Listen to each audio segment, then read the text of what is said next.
తెలుగుతో సమానంగా తమిళంలో కూడా స్టార్ హీరోయిన్గా క్రేజ్ తెచ్చుకున్న అనుష్క బాహుబలితో బాలీవుడ్లో కూడా పాపులర్ అయింది.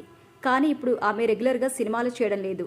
బాహుబలి 2 తర్వాత చూసుకుంటే ఆమె భాగమతి, సైరా నరసింహారెడ్డి, నిశ్శబ్దం, మిస్ శెట్టి, మిస్టర్ పోలిశెట్టి వంటి సినిమాలు చేసింది.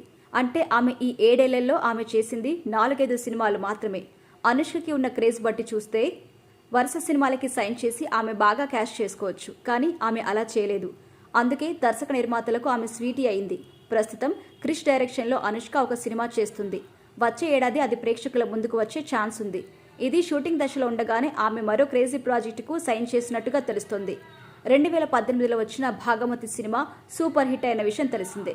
ఆ సినిమాలో అనుష్క నటన, తమన్ బ్యాక్గ్రౌండ్ స్కోర్ హైలైట్గా నిలిచింది. బాక్సాఫీస్ వద్ద ఈ సినిమా భారీ వసూలు సాధించింది. ఇప్పుడు ఆ సినిమాకి సీక్వెల్ రాబోతున్నట్టుగా తెలుస్తుంది. భాగమతి 2 టైటిల్తోనే ఈ సినిమా రూపొందబోతుందని సమాచారం. ఈ సినిమా కూడా జి అశోక్ డైరెక్ట్ చేస్తారని ఫిల్మ్ నగర్ వర్గాల టాక్.